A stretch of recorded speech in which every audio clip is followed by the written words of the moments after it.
So what have I been up to? I've been traveling a lot.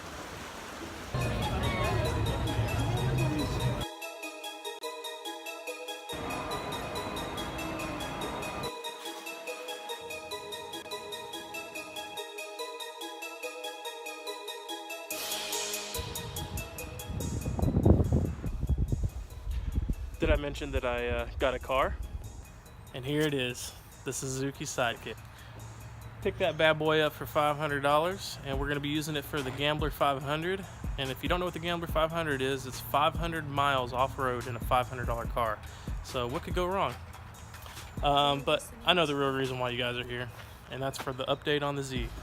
So I noticed that the front end was feeling a little bit loose, and I wanted to go ahead and tighten everything up by putting new wheel bearings, inner and outer tie rod ends. And while I was there, I went ahead and refreshed the brakes as well.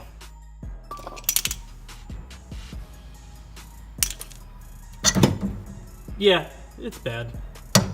Look at that. Alright, as you can see here, these are the rear parts tie rod ends. I'm going to be using these in conjunction with the outer tie rod ends from Techno Toy Tuning. And you have to drill out the steering knuckle to fit those in, but they are beefy.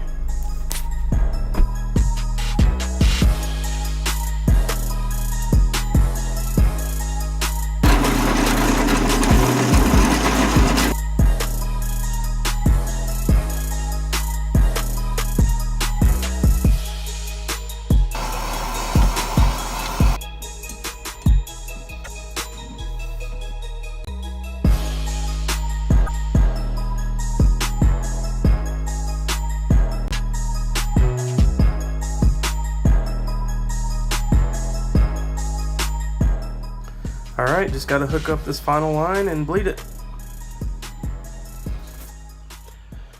Alright, now that that's taken care of, and you think that you're almost done, I take it for a test drive, and the fuel pump goes out on me. So I have to load the car onto the trailer, get it back here, and heck, while I'm pulling out the fuel pump, might as well just do a whole system upgrade. So, taking out the old hard lines, I'm going to be running PTFE front to back, and I'm going to be using integrated engineering surge tank, as you can see here, Carter fuel pump. Just make sure I have all the supporting stuff and the fittings and everything for that, and get it all in the car. All right, let's get it going.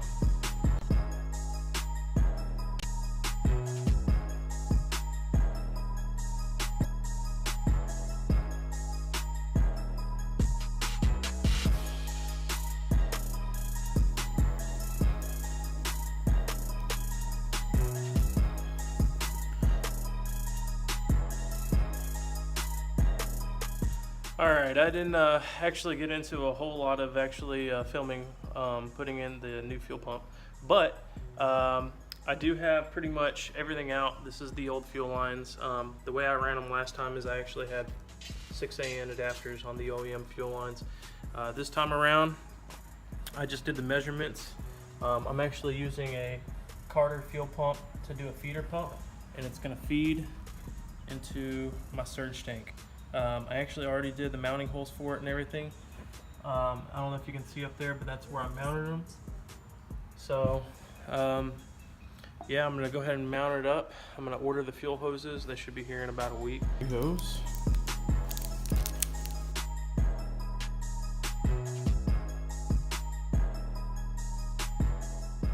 Alright, now I'm going to mount this up. I went ahead and got the fittings in and everything, but I'm going to mount this up underneath the car. I've already got the bolts through, as you can see here. And basically, I'm going to mount it and tighten it down. I think I'm going to put the fuel pump in afterward because I want to make sure I can get up to the fittings and tighten them down, and I think the fuel pump would be in the way.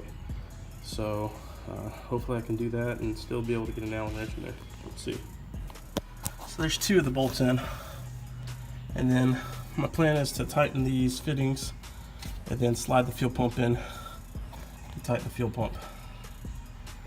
And then I can go ahead and hook up everything else.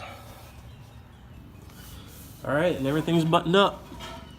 I'm going to do a quick test to see if it's leaking, but basically I have these wired in conjunction. I've got a relay being triggered off of this one's main power as the accessory. So when this fuel pump turns on to prime, this fuel pump turns on to prime. But yeah, everything's in there nice and solid. I tightened up all the fuel lines first, then put the fuel pump in, tightened down the casing for it. So I'm gonna test it out real quick, make sure there's no leaks. So you should be hearing the pumps prime. I've already done a couple primes, but I just wanted to do one more to see if there's any leakage.